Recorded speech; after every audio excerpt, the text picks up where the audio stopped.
जंगल में एक बार की बात है जहां एक छोटा सा बंदर हमेशा नई रोमांच की तलाश में रहता था। एक दिन उसने सुना कि जंगल के दूसरी ओर एक रहस्यमय फलों की खोज है जो सभी जानवरों को ताकत देती है। बंदर ने अपने दोस्तों के साथ मिलकर यात्रा की योजना बनाई और सबने तय किया कि वे उस फल को ढूंढने के लिए मिलकर चलेंगे। उन्होंने नदी पार की और जंगल के गहरे हिस्सों में प्रवेश किया, जहां उन्होंने कई अद्भुत दृश्य देखे और कई रोमांचक चुनौतियों का सामना किया। जंगल के बीचों बीच एक ऊंचे पहाड़ पर पहुंचकर उन्होंने देखा कि फल वहीं पर हैं, लेकिन उस तक पहुंचने के लिए उन्हें एक खतरनाक चढ़ाई करनी थी। आखिरकार सभी ने मिलकर पहाड़ की चोटी पर पहुंचकर उस अद्भुत फल को देखा जो चमकते हुए सोने के समान था। बंदर ने फल को अपने दोस्तों के साथ साझा किया और जैसे ही उन्होंने उसका सेवन किया, उन्हें अद्भुत ताकत और ऊर्जा महसूस हुई। अब वे जंगल के सबसे ताकतवर जानवर बन गए थे और उन्होंने तय किया कि वे हमेशा एक दूसरे की मदद करेंगे और नए रोमांच की खोज करेंगे।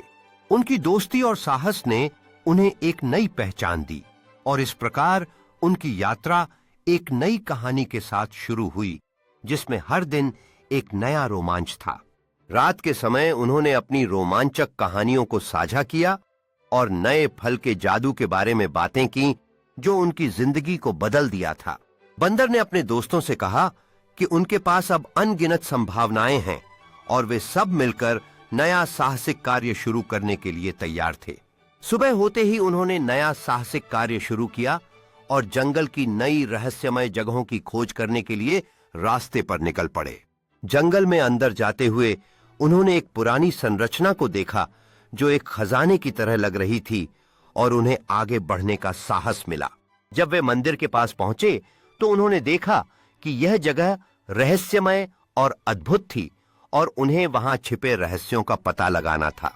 मंदिर के अंदर उन्होंने अनगिनत खजानों और अद्भुत वस्तुओं को देखा जो उनकी आंखों को चमक से भर देती थीं। बंदर ने एक सुनहरे खजाने की पेटी की ओर इशारा किया और सभी ने मिलकर उसे खोलने का फैसला किया ताकि वे अनमोल चीजों का आनंद ले सकें। जब उन्होंने पेटी खोली तो खजाने ने उनके दिलों को खुशी से भर दिया और वे अपनी जीत का जश्न मनाने लगे। उनकी दोस्ती और एकता ने खजाने को और भी खास बना दिया और उन्होंने तय किया कि वे इसे मिलकर खर्च करेंगे और अपने समुदाय को मदद करेंगे। खजाना केवल उनके लिए नहीं था, उन्होंने इसे अपने दोस्तों और पड़ोसियों के लिए एक सुंदर स्थान बनाने के लिए इस्तेमाल किया जहां सभी एक साथ मिलकर खुशियों का आनंद ले सकें। उनकी नई जगह सबके लिए एक खुशी का केंद्र बन गई, जहां सभी ने मिलकर अपने सपनों और खुशियों को साझा किया।